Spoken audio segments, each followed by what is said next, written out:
Hello, everyone. I'm Ernie Humphrey, the CEO of Treasury Webinars. I would like to thank everyone for taking the time to join us for our webinar today, Accounts Payable Matters, Cost, Payments, Productivity, Supplier Relationships. Accounts Payable is undergoing a strategic evolution from a back office function to an intelligence hub. Best practices in accounts payable in today's world mean mitigating invoice processing costs, collaborative relationships with the suppliers that allow companies to control how and when they pay suppliers, improving working capital management, and more productive employees within and beyond accounts payable.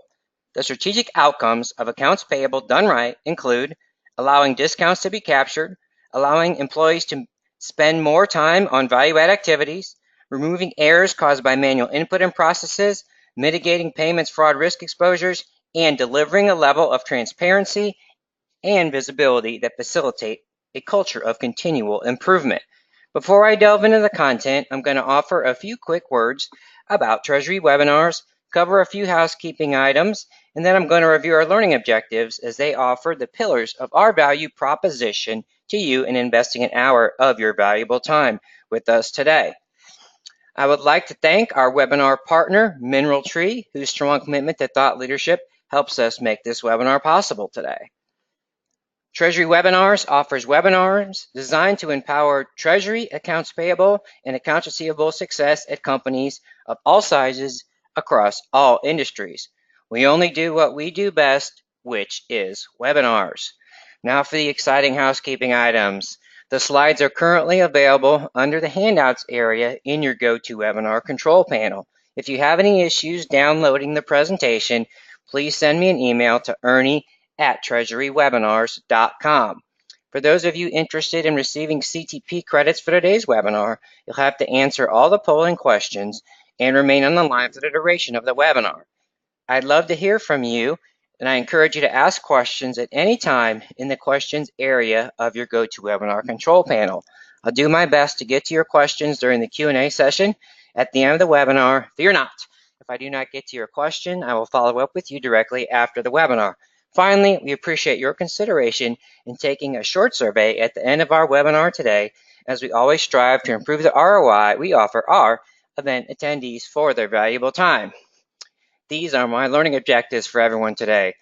I'd like you to be able to identify and remove inherent barriers to accounts payable success at your company, to identify specific opportunities to lower invoice processing costs at your company, to be able to define the benefits of improving supplier relationships and impacting productivity across the enterprise, and to discover how to take control of how to optimize how and when you pay your suppliers, which I am calling myself the last mile of accounts payable. So how are we going to accomplish our learning objectives today? Well, first, we're going to start with the evolution of accounts payable.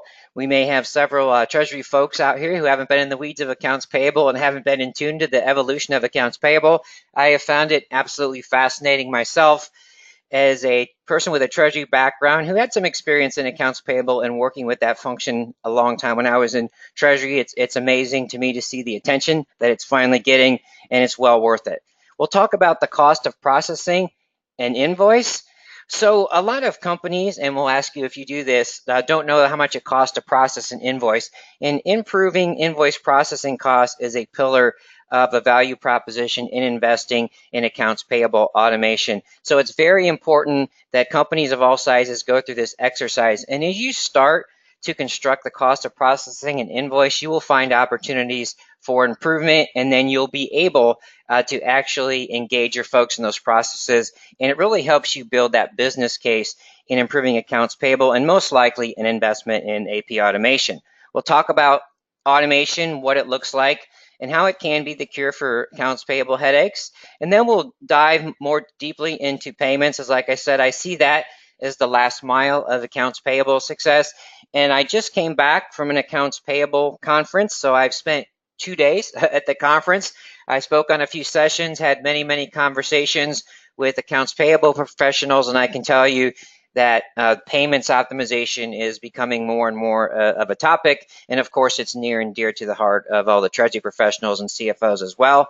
So related to payment type optimization, we'll talk about some myths and realities of converting suppliers to electronic payments, strategies to facilitate electronic payments adoption, and we'll offer some closing thoughts and resources. One of the things that I will offer is I'll offer you 10 ways in which AP automation can impact your bottom line. So those of you who might be in the process of looking at AP automation or are through that process in some way, this will hopefully be that one pager to get the attention of your CFO. This is one of my favorite jokes.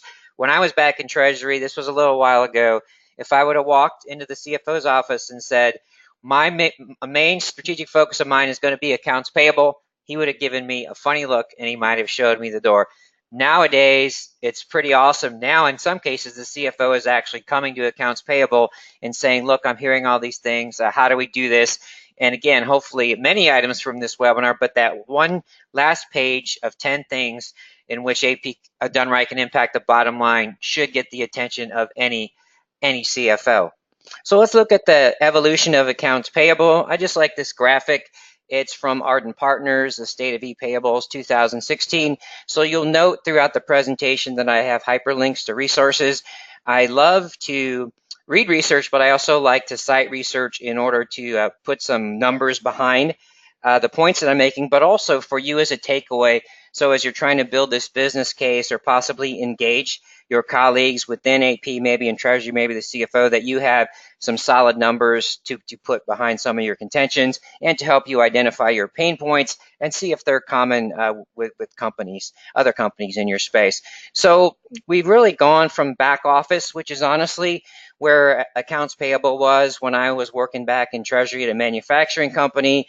And then what I've seen up until a couple years ago, really a slow evolution to a point of collaboration. And now what I've seen over the past probably 2 years or so is it's in many cases it's actually being looked at as a true intelligence hub, because what we're starting to see now is a focus on supplier relationship management. So I think that that's a key driver here. So we're seeing all the value that we can gain from having better relationships with our suppliers.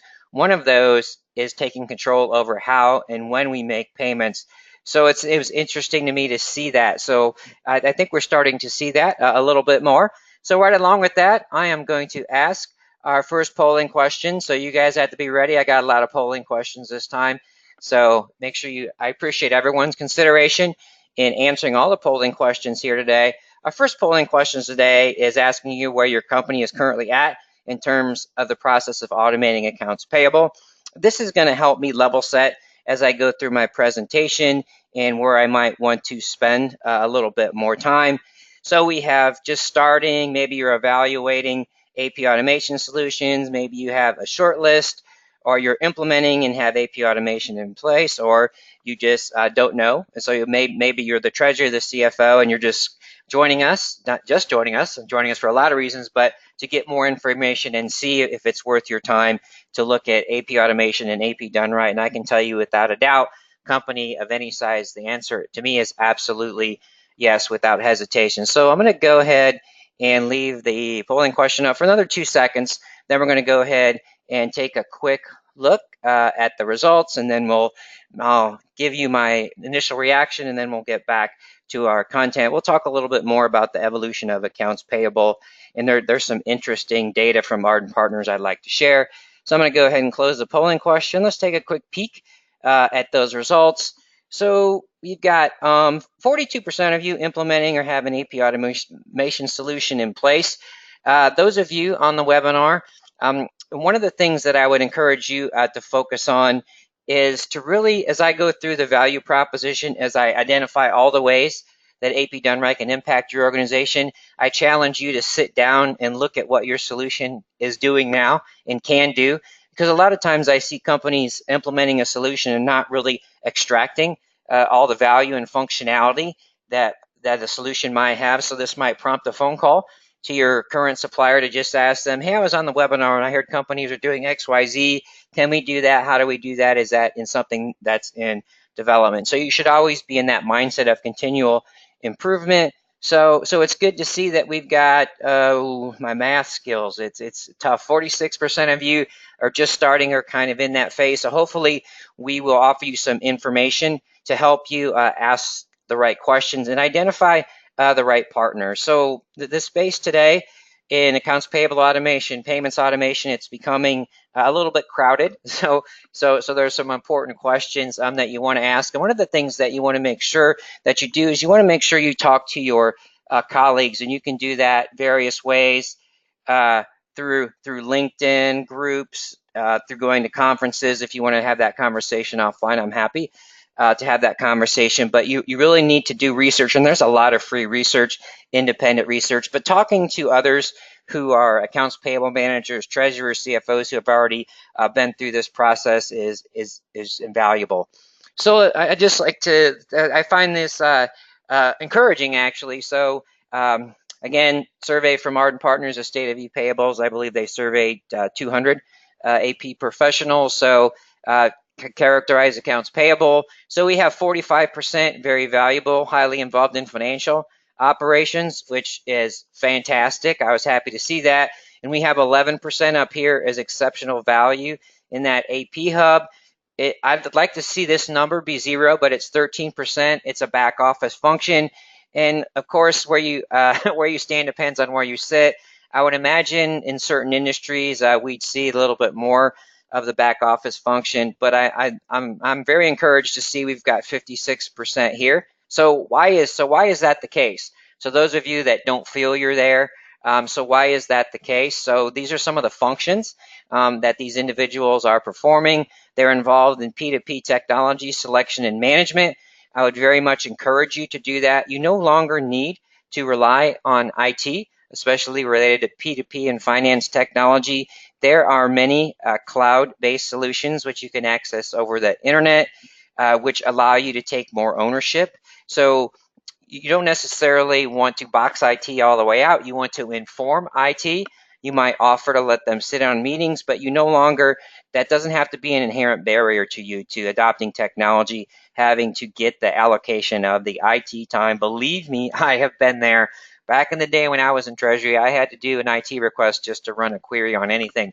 So one of the good news is about a lot of the solutions out there, they're cloud-based and they allow you to take more control. It's also an opportunity for you to become a leader in technology adoption in your company as well, which increases the strategic value of accounts payable. So we all see a lot of changes going on in accounts payable. One of the things you will need to do if you are an accounts payable professional, and all of us have to do, as a matter of fact, is you have to redefine your value proposition. So don't be afraid of the technology, just see it as an opportunity to gain more of your time back and offer more value to your company. So driving financial visibility, influencing enterprise cash and corporate liquidity. So that really offers your value outside of accounts payable. Now you're talking the talk of the CFOs and treasurers, working capital, cash management. This will be a focus of our presentation today, supplier relationship management. So we want to take more control of that, be more cognizant of that, get visibility into that, and then supply chain finance and extended financial capabilities. So really what we're getting at there on a basic level is, do we have discounts available? Are we taking those discounts? Is it possible for us to reduce the time it takes to process an invoice so we can arm our procurement professionals with the ability to negotiate some of those discounts as well? And then where are we going in the future? So these are things that you should be leaning forward to and wanting to learn about. Systems that drive greater efficiencies, again, AP automation solution, analytics and reporting, visibility. Of course, you need executive support for this AP transformation if you need to go through a transformation, more collaboration, and of course, everyone wants the eradication of tactical tasks, which means that we are going to have more time to spend on high value add activities. So I like to spend time in this area because I think it's very important to see kind of where you are, and then where you want to go, see what's out there, and then hopefully I'll help you create that path of how you're going to get there. But first you got to take that good look in the mirror and say, where are we at? What are the issues? What are the pain points? Where do I want to go? Given the inherent barriers that I have, how do I reduce those inherent barriers? What resources do I have access to? What are the gaps that I have that Ernie was talking about today? Maybe we fall short on invoice processing costs. Maybe we don't control our payments. Maybe we don't communicate with our suppliers. So how do I get better at that? that's going to be a function of process, relationships, and of course, technology as well. Technology is really the fuel for best practices. It's not like just you plop in an API automation solution and then you're go to town. That's just not the way that it works. So for those of you who need to convince the higher ups, maybe your CFO, why it's important, why now, or you want to know why is the CFO knocking on my door after I haven't seen him for 10 years. The real-time data for cash management, it's a top priority for CFOs. Optimizing the cash conversion cycle is becoming more important. Cash deployment to investors is becoming important. We'll talk about this a little later. Payments fraud is still rampant. Recent survey by the Association for Financial Professionals, we'll take a look at it a little bit later. 78% of companies across all sizes experienced actual or attempted payments fraud in the previous year. This is where I spend a lot of time in my thought leadership lately. Companies realizing the strategic value of improving supplier relationships, and I always connect that to being able to take control of how and when you pay suppliers. And then the right technology is affordable to any business size and is cost effective.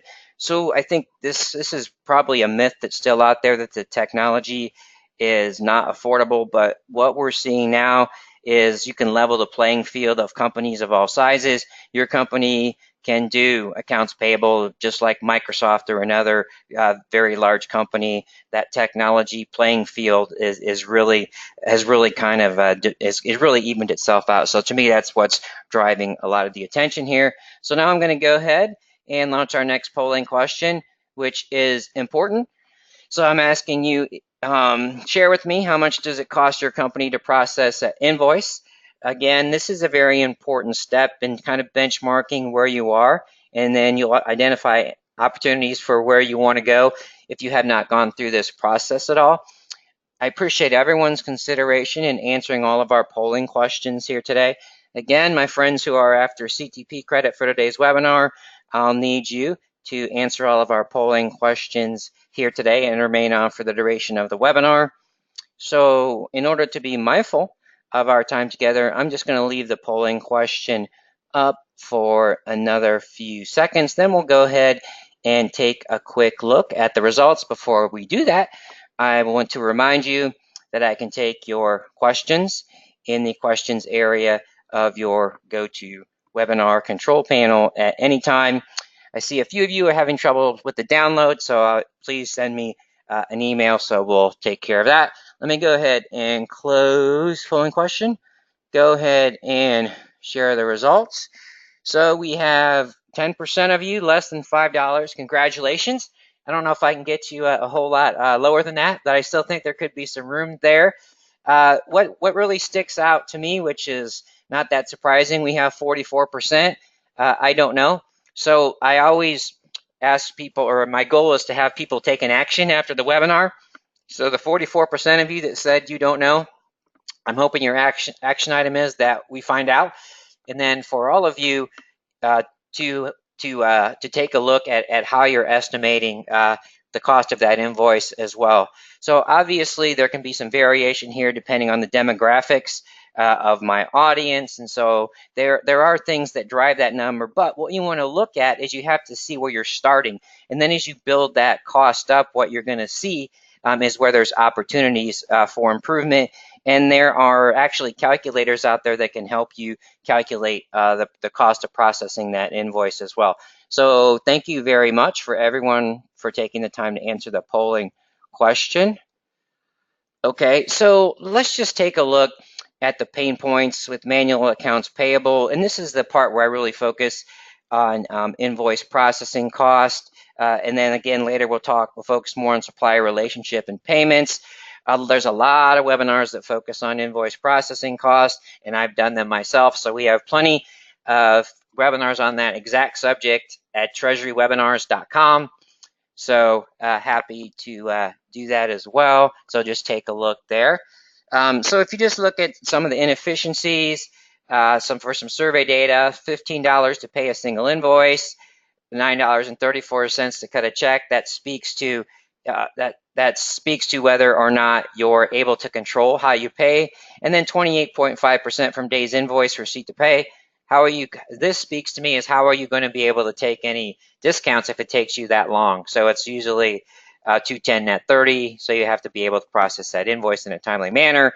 And just for some research from Ardent Partners, automation, these costs can go down 80%, 60%, and 80%. So that just opens up opportunities. Some other costs, time spent handling supplier phone calls. We'll talk about that later. A lot of that is due to the asymmetry of information that exists between what your supplier is looking at and what you're looking at. This one amazes me. So again, I was just at an accounts payable conference, but I talked to many people.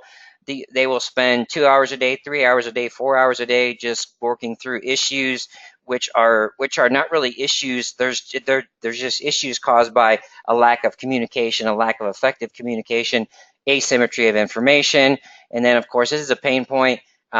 Late payments are much more prevalent, and then you're paying obviously a penalty to pay late, and then there's no discounts because you're not even able to take those discounts. In many cases, you do not even know if they're available. So in a few sessions I asked folks, do you have visibility into the discounts you can take? And the majority of hands did not go up. So that's another thing, a question to ask. If you're the AP manager, you know the answer. If not, ask the question, do we have visibility into the discounts that are available to us? And then a metric that I really like is what percentage of discounts are you taking? So you should be making educated decisions on whether or not you take discounts. And then you should also be looking at other opportunities to offer other discounts that are valuable to our company. Some other manual issues, lack of reporting visibility, mailing costs. So those are just some of the things that you may be experiencing, but these are some of the things as you can help build up your business case. If you're the treasurer or CFO, I'd go over and say, why don't you take them to lunch, have some food, and just say, accounts payable seems to be changing. I just want to get a sense just from everyone, what are your pain points? What is it as a company that we can do better? And you'll probably see a lot of these issues come up themselves. And then you ask them, what are your suggestions, right? And then you can say, oh, by the way, I was on this webinar and I've been hearing about this AP automation. Have any of you been doing any research? Let's take a look at that. So that's something that I think can be very helpful. So just to look at some of the strategic outcomes, just to show the impact of AP automation. Again, these are metrics. Again, the numbers depend on the survey population, Ardent Partners again. So just the numbers. What's important here is the difference between the costs. So you're $15, you're $274, you're close to you're $12.50 there. So think about how many invoices you process. That could be a big number. What if you have a small number of invoices? Maybe you're in the airline industry. Maybe that single process cost is $500 and I can get that to $100. So that number, it's not necessarily all volume related. Time to process an invoice. What this does is it allows us to take discounts, negotiate discounts. Of course, we like to see lower invoice exception rate because that's related to the cost and the time to process. And also straight through and linking to PO are also funnel up into the cost and the time that it takes us to process an invoice. So again, it's just good to have some benchmarks. You want to see where you are. So I want to know how much it costs to process a single invoice. I want to know the time it takes to process a single invoice. I'd like to know what our visibility is into our discounts, and are we taking those discounts in terms of my initial questions on invoice processing. So what does AP automation, what AP automation looks like done right? And I am sharing some information with my webinar partner. I am technology agnostic. Those of you who listen to my webinars know that as a fact. I just like the way that this is presented, so that's why I chose this. But I really think that it's like, keep it simple, right? So if you're having to explain this to your CFO and he's never been in the weeds, you just say, these are all the things that AP automation can do. And so maybe you walk them through this and you put a bullet point, scans invoices in bulk, and you write there, we can't do that, this costs me. Convert paper invoices to searchable PDF documents. We can't do this, we can't do this, we can't do this, we can't do this, and we can't do all these things, and this would save us so much time. So the first thing is capture. How do you effectively capture the information on the invoice? And then as far as the approval process, how is that routing process? How is that workflow made more efficient, not manual? Can we do it mobile so we're not wasting time? And then you can configure configure how you want that workflow to look like, and you can do rigorous controls and tracking. I warn people, you need to look at the workflow on each side. You have to make sure you're capturing exception items. So no matter how good your workflow process changes to or what that might look like, you're always going to have to look and make sure you're managing the time and the cost on the exception side, because in some cases that's where the majority of your costs will come, is where things fall out of your normal process or fall out of the straight through processing. So you can have 80% straight through processing, but if you have 20% that's not, that 20% can still really drive up that cost. The 80-20 rule doesn't necessarily apply. It depends on your company. And then as far as authorization go, again, you want easy on the go. A lot of systems support single and multiple payment authorities. It allows you to keep secure segregation of duties, so you can do that by design. And you can, some of these offer two-factor payment verifications, and some of the providers actually offer a guarantee against unauthorized or fraudulent payments, which is good. And uh, they also facilitate electronic payments, which is something that will lower your payments costs. So once we get to conquering that last mile, we'll talk about the payments. You can send payments directly and securely. They're sent from your own account. They can be recorded automatically, and then remittance detail transmitted automatically to your vendors. So this is very important in looking to help convert your suppliers to electronic payments. When I was in Treasury, the huge headache was cash application. So we can actually help lower the AR processing cost of our suppliers, and that will help them be motivated to pay in the way that we would like to pay, which can give us benefits. So this is a slide I would like to print out. So this really covers the benefits of really the invoice processing costs, getting that visibility in there, and really understanding building up that cost. So what are some of the strategic outcomes? You can remove errors caused by manual input, so you always want to mitigate that as much as possible. You can eliminate payment of duplicate invoices. The logic in there will not allow payment of duplicate invoices. There's actually artificial intelligence is now getting introduced, so there's the ability to identify patterns, and sometimes, and so that can be valuable as well. It allows for discounts to be captured. Again, that will give us visibility into those discounts. We can make educated decision. Mitigates payment fraud risk exposures. Yeah, the risk exposures come from people, process, and technology. Allows you to mitigate quite a few internal risk exposures, and also allows you to really program some of those exposures out in terms of how the controls are set up in the system. Again, and it improves that internal control. You can get a clear and detailed audit trail. You can set your auditors down, print a report out. I have been there. I have to follow a transaction all the way. I used to go sit down with the auditors, go over to my AP friends, and we'd sit there and dig through files for 2 hours. And now that can all be done automatically and online. Some companies actually give their auditors some sort of access into their systems, and they can do those audits without any human contact. That transparency and visibility creates a culture of continuous improvement. And then this is a very important point, allows more employee focus on strategic activities. So as we mitigate those manual activities and that time spent on the phone, it's not necessarily that your mindset should be, I want to cut FTE from accounts payable. My mindset is, oh, look, I just got a whole new employee, right? So I didn't have to do a requisition. There's so many things that we can do to add value from accounts payable. Now I have freed up enough time to spend more time building relationships with customers, looking at discounts, working with procurement, working with treasury. One theme that I found from the conference I just attended is there's a lot more friction than I would have thought, especially between procurement and accounts payable.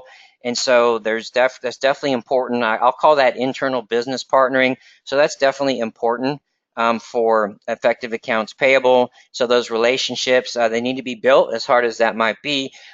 When we get procurement, AP, and treasury on the same page, that's when we can really optimize that value. So we all need to be informed. AP can take that leadership role, but definitely procurement is going to have an impact as they're involved in the contracts. On the backside in treasury, sometimes the services that our treasury folks may be dictating for us in accounts payable that might not be the best for us in terms of mitigating our invoice processing costs or other things, or the timing of our payments. So we want to make sure that our whole team, the office of the CFO, we're looking at the big picture.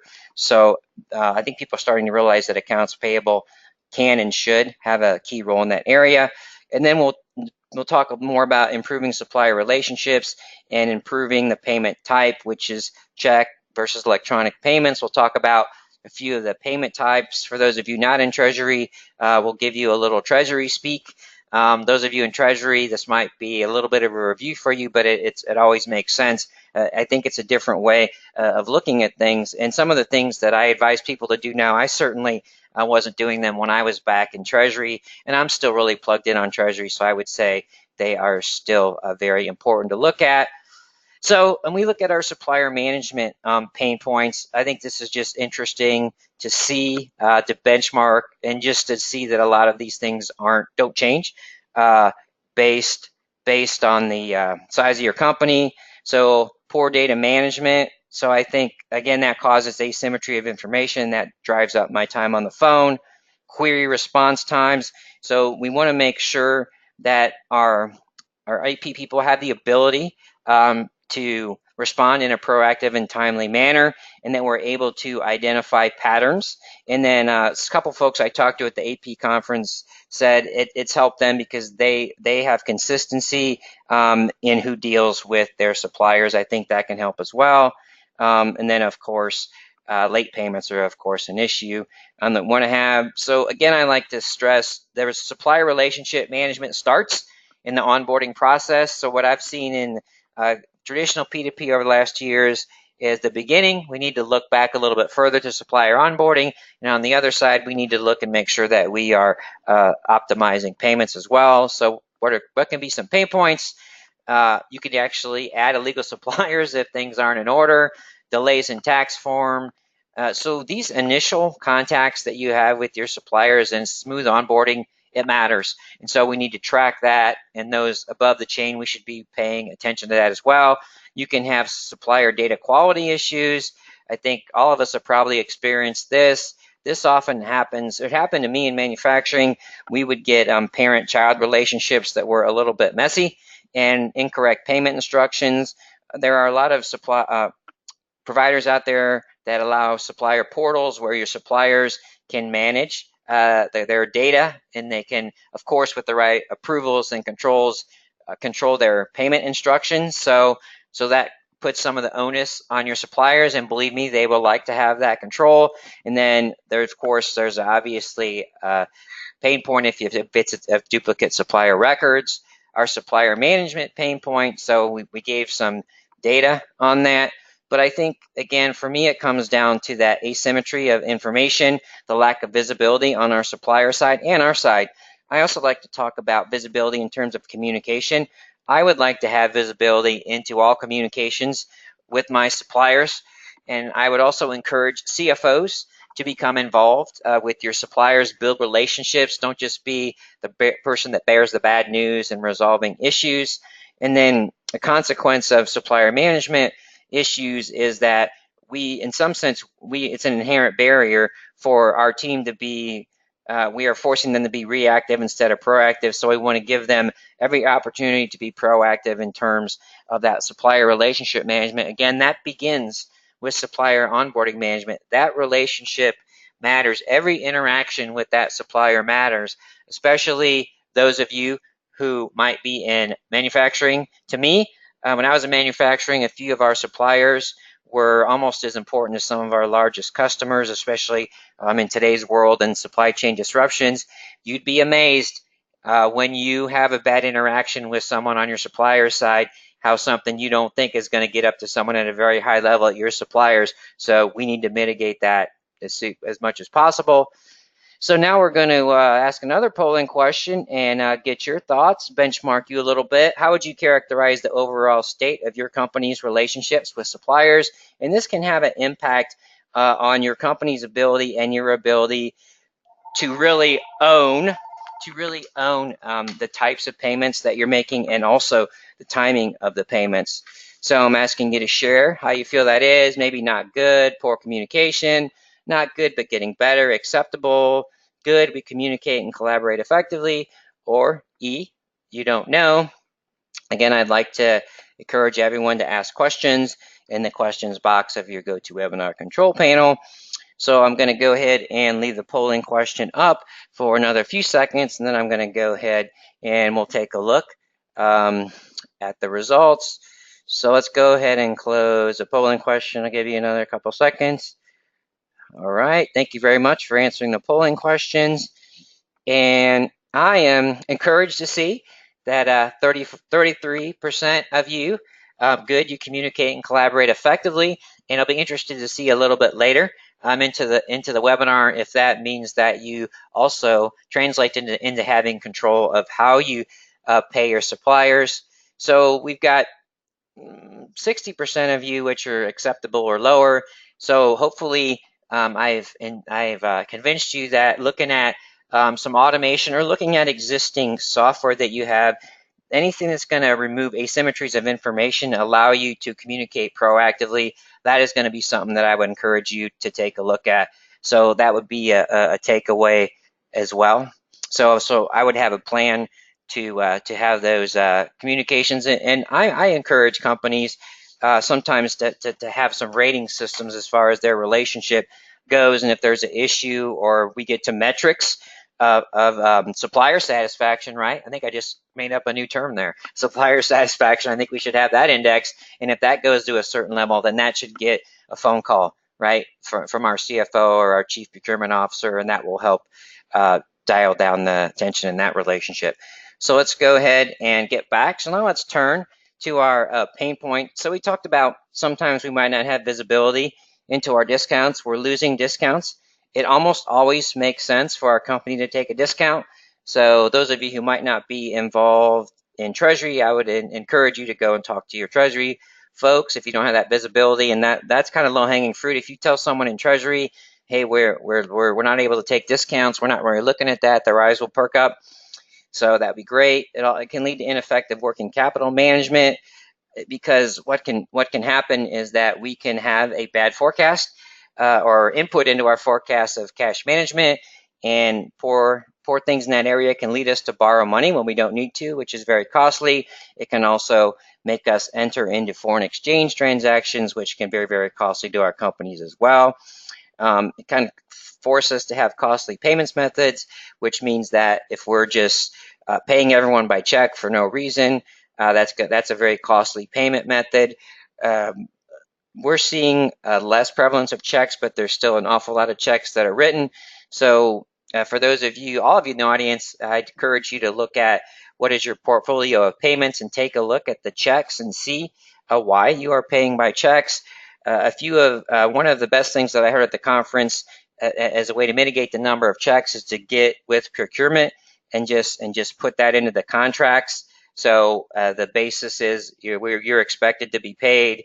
We expect to be paid electronically by ACH, and then if you want to put check in there, then what you can do is put a penalty if they don't pay a certain way, or make the terms more attractive to them to kind of push them. But I was surprised that I heard that when that was in the contract, they really didn't get much pushback. And one of the myths that we have is that suppliers don't want to pay electronically, and that's not necessarily true. What we're seeing in the research, so even the smaller companies who feel like they don't have much leverage, actually a lot of the bigger companies, they actually will prefer, especially if you can push along that remittance information, which you can with the vast majority of the cloud-based AP automation solution. So let's take a quick look. Payment types. So what you want to do is you want to take a look at your payments portfolio. So how are we paying our suppliers? It's kind of like your 401k, right? How are we diversifying, and what are our goals? What are our targets? So you checks, ACH, Fedwire, and then I'll put commercial card in all one category because that's an area that's really taking off. I was very surprised how much conversation was going around these virtual cards, and I'll talk about those in a little bit, and they can be extremely valuable. And I've done webinars on that topic as well. So Anyone who wants to talk about that, I'll find we can talk about that as well. So commercial card programs, this is just good for your reference of the different types that are out there. I'm sure I didn't hit them all. We have purchase cards, which I used, leverage for low dollar purchase amounts. They're really good for controlling payments, so you can actually lock down what people can spend on based on merchant category codes.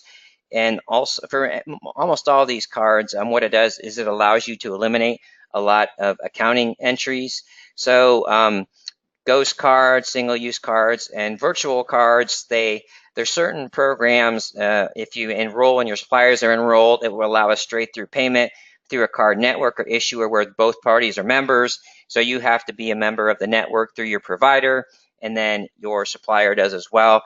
And a lot of the AP automation suppliers out there are willing to help you get your suppliers enrolled in those networks. And a lot of times they may already be enrolled in those networks and you may not know that. They may already be accepting virtual cards. So it just takes an outreach on your side. It's not something a lot of times where they're going to reach back out and make sure that's going to be consistent on their side. Quick look at the B2B Payments Landscape, which is in the PayStream Advisors report. So we're seeing checks still very prevalent at 46%. If we were in Europe, these numbers would be a lot different. And then what we see, I think we'll see this number grow. I think the commercial card number is growing as we see more attention paid to this and more help that we're getting, because there are benefits to our suppliers on that side of it, which we'll talk about. And it's just sometimes a matter of educating our suppliers, but we have to have that relationship in place so they're going to be willing to listen. So if you don't have a good relationship with someone, sometimes it's going to make them very hard to listen.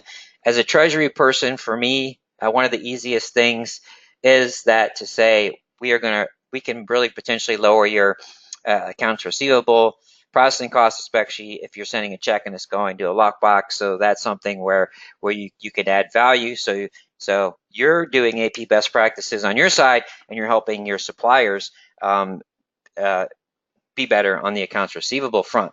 So now let's take a look at where you guys stand in terms of your mix with suppliers. So you pay majority by checks, majority by electronic payments, I mean ACH, wire, card payments, or about an equal amount between checks and electronic payments, or I don't know.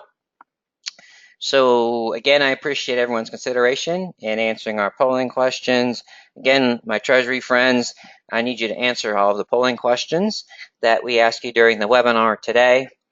And I encourage you to ask questions in the questions area of your GoToWebinar control panel.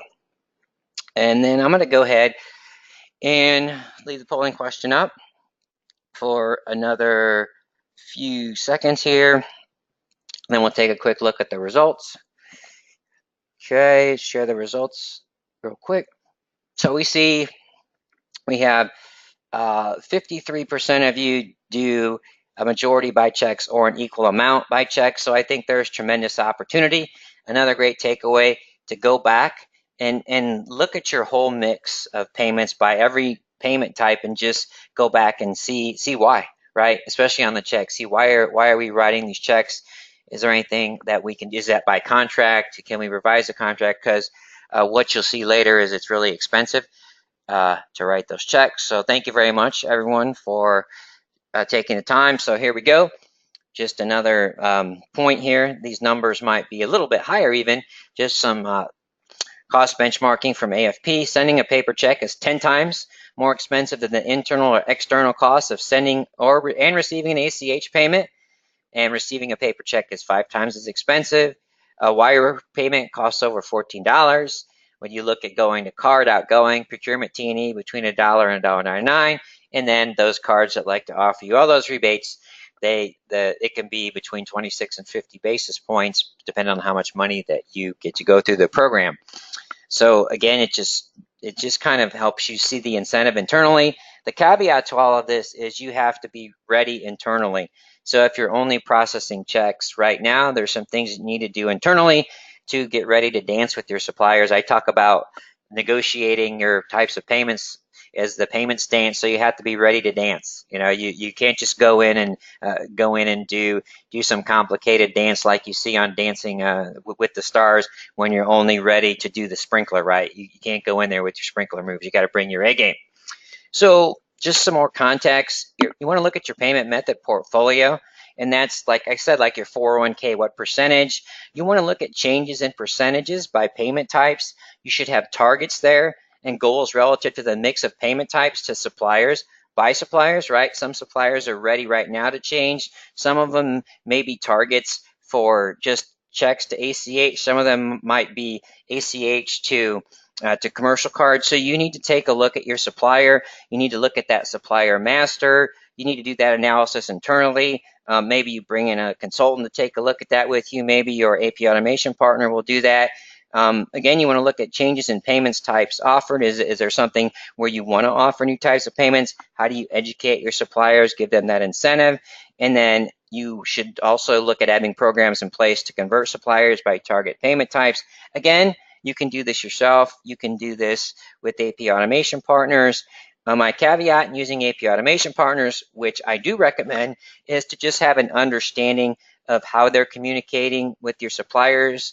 I would want to see that exact communication, who's making that communication. The last thing you want to do is make a supplier mad because you're trying to convert them to the payment type, and if that's not done consistent with the messaging and your relationship to that company. So I told a lot of folks at the conference, I said, just take a look under the hood before you do that. It can be extremely valuable, but just take a look under that hood there. So I'm going to go ahead and ask another polling question. So the goal is to optimize the mix of payments. So I'm just kind of curious if you would be willing to share what's your biggest obstacle that you see in being able to do that at this time. You may believe you don't have the leverage. You may have an internal issue, aversion to electronic payments. You've done it the same way all the time. You don't have productive supplier relationships, or the quality of the supplier relationship is not a focus for you. Your current systems and processes do not support the efficient processing of electronic payments, or you don't really monitor or manage how you pay suppliers. So I'm going to go ahead and leave the polling question up for another few seconds. Then we're going to take a quick peek at the results, and then we'll just give you a little bit of data, some survey results that you may find interesting, you may want to share. So let me go ahead and give this a couple more seconds here. I'm going to go and and then I'm going to go ahead and share the results, and it looks like 45%, almost half. And if we go with an aversion to electronic payments, I think that's related to not having the right systems and processes in place.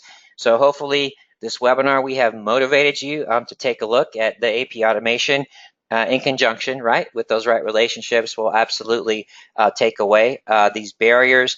And I think you'll want to think about monitoring and having goals around the types of payments that you have. And then 21%, 1 in 5, you don't believe you have the leverage. So let's take a look at the root cause of that. Is that something that you can change from accounts payable? I don't know, but you should have that conversation. That's something that could change possibly if you're dealing with procurement, accounts payable, finance, CFO, treasury. If you're all on the same team in managing that relationship, optimizing the value of that relationship, then that could absolutely change. So thank you very much for your consideration in answering that polling question.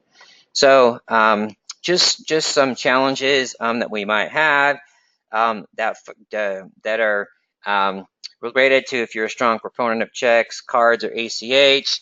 So some of the issues, real or not, loss from fraud, proponents of checks. So actually checks are actually less risky. We'll show that. So this is just a good slide to print out and take a look at. Again, I want to be mindful of our time, so let me go ahead and if you have any questions about this slide after the webinar, please let me know. So let me go ahead and look at, okay, so issues mitigated by payments automation, conquering that last mile. Issues mitigated, so often payment methods chosen are not cost effective. Automation and good relationships can help us take control of that. It can cause us to not have different processes for checks, ACH, payments, wire transfers, and credit cards, so it can help us streamline those operations and streamline those processes. In some cases, you can send one file to your bank, and boom, they can process checks and ACH payments and credit cards. And some people are actually going out where they're functioning as global financial institutions and doing international payments as well. Often payments controls are difficult to monitor and enforce. Automation can mitigate that. And then payment risk exposures are unchecked or unknown, so we can mitigate those payment risk exposures. Again, oftentimes we can uh, program those controls into some of the technology that we use. And then you look at top benefits of e-payments on our side, and can be from our suppliers as well. It can be increased convenience. We talked about lower processing costs, rebates from P card providers. We talked about that. We could reduce the peer-to-pay cycle. So this is really giving us our internal horsepower business case to move to e-payments. So part of your AP initiative can be to move folks from checks to ACH or e-payments. This can be a quick win for you. You want to have an overall strategy, but if you're going to do this in pieces, if you write a lot of checks, this is a place where you can get an early win. The benefits of sending or receiving e-payments, again, just some more research. So again, just helping you build up that business case. So just some supplier e-payment conversion myths. I talked about these a little bit, but I think it's good to have these all one place. Electronic risk exposures are more significant. Customers are unwilling to convert to electronic payments. We talked about how that's not true. There is technology that exists to link remittance and payments, and we have talked about it will require less resources from IT. And here's a few data points from the payments fraud survey. Again, 78% actual or attempted fraud. We look at payments by type. Look at that. Checks, 74%. The next one is wire transfers. So we got a 27% difference there. So again, people might think checks, they're not risky. Well, they actually are by the number of attempts. Not to say that the others aren't costly, because a lot of times the dollar losses for other payments can be higher, but it just shows that there are risk associated with making certain types of payments. And you look at people, processes, and systems. The more people and systems that you take out of that payments processing, that can mitigate risk exposures or eliminate them altogether. And this goes against the myth of our suppliers don't request electronic payments, they don't like them. So it's just showing the types of requests, suppliers actually reaching out, right? I want many checks, well, some say many suppliers reach out, some suppliers reach out, they don't want checks, they want wires. So we're seeing here it's kind of a myth, and that kind of breaks the myth. So the reality, again, risk of payments is less. Technology can automate the linking of remittance and payment data, and SaaS-based solutions result in minimal overhead for the IT department. So one of the things I want to stress is the pushing of that remittance information. So your AP automation suppliers actually now do this for a living. So they can actually take information from your ERP system. A lot of times they have ERP plugins. A lot of times, even if you can get them a flat file, what they can do is they can convert that to several different types of formats to pass along to your suppliers, so they can pull that in as well. So that's something that I would definitely talk to as you're looking in the space. But I think it's pretty common functionality out there. So that's one of the big benefits in being able to convert your suppliers, is that remittance information. So it's a matter of getting the information out of your ERP, if you have that ERP, and then getting that in the format that they can use. Again, a lot of the leading providers have APIs with a lot of the big ERP systems out there, depending on your supplier. And then the communication of the benefits to your suppliers. If you're messaging that yourself, you receive your payments more quickly. You can. That gives you better cash flow, allows you to be more effective in your working capital management. You can receive the detailed remittance information, which we just talked about. You can eliminate process inefficiencies caused by manual process. It can lead to easier reconciliation on their side, and they can actually ability to track payment status, and it can help them improve their AR forecasting. So again, whether you're communicating these benefits or your supplier, your partner, you want to make sure that these are being communicated. And I would encourage you to take a look at that verbiage as well. I'll just kind of glide through these slides because of the time that we have left, but just want to show kind of that there is a trend on commercial card usage. So there is more interest in this area. So suppliers are becoming more familiar with this. I think it's a matter of the education side of it, what the benefits are, but also on the supplier side, again, I think it's and your relationship with them as well. So just some obstacles, right? You have your supplier resistance here. And here we go, concern about maverick spend. You can put controls on them, internal resistance to change, concern about fraud security, and difficult to integrate with AP systems. So a lot of these are missed as well. I would say this supplier resistance, some of that depends on the relationship you have with the suppliers, and part of it is on their end. So some suppliers do not have electronic exchange of information, but there's great benefits to them to doing that. So that's something you might want to look at working with them on. It can be a win-win situation. Of course, these are actual benefits to that. So of the folks that receive those payments, you do get better payments, rewards. We can get better cash back and rewards, and we can better timing of payments. And on the internal side, we can capitalize on our discount opportunities. So I'm going to just go ahead and let you guys look at this commercial cards. I think I've spent enough time on commercial cards. I'll have an hour-long conversation with you about commercial cards. If you want to learn more about that, that's something that your AP automation providers will like to speak with you about. I don't want to get too focused on there. Again, I just had several slides just for your information, so you're informed, but there's a lot of presentations on there about that. So let's talk about some action items and takeaways. Overcoming adoption obstacles. You have to be ready to dance. So you have to have effective and efficient processes in place. You want to be a good customer. You want to be able to communicate the benefits to your supplier. You can give them faster payment times, more accurate, secure information. Overcome the obstacle. You can work with Payable solution providers, right? You can use a multi-stage phase-out program. So your first step may be, okay, let's take a look at our characteristic suppliers. Let's check the ACH first. And then if you're working with procurement, you can specify an electronic payment with your supplier contracts, or what you can do is make the terms so that it doesn't make any sense for them to choose anything but electronic payments. And here is some benefits for partnering with your ePayable solution providers. I won't read through all the bullet points on this slide. It's just a good slide to have so you can really see some of the benefits that are out there. So that's why I would suggest that you consider partnering with an ePayable solution providers in terms of mitigating these pain points, and mitigating these pain points again, lower that invoice processing cost, improve your employee productivity, allow you to take control of how and when you make payments. Closing thoughts, these are slides that I really like. Supplier relationships, how do you make those better? Take control of the onboarding process, educate suppliers, look to your supplier contracts, maintain open lines of communication, minimize the asymmetry of information, proactive, consistent support, turn on that visibility into communications with your suppliers. Again, you need to be ready to dance with your suppliers, the process, technology. You want to have an environment of proactive relationship management, and you want to understand your supplier's cost of accepting those payment types.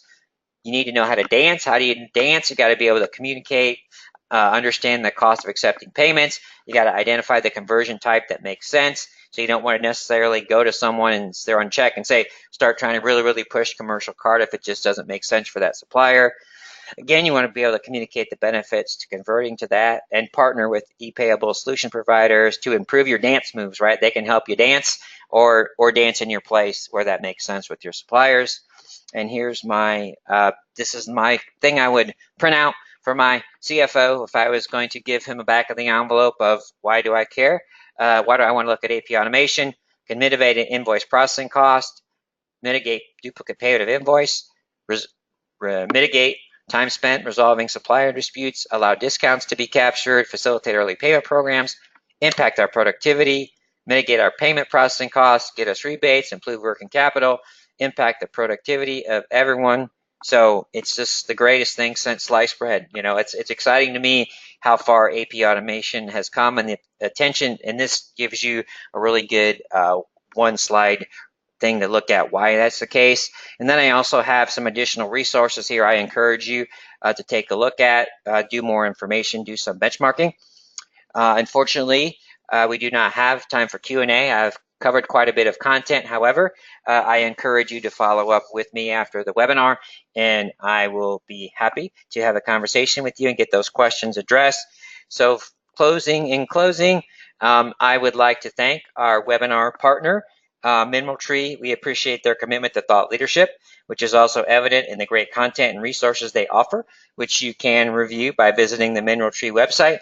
And finally, thank you so much to the audience for your valuable time. Please let us know what we can do better and make the rest of your day great, everyone.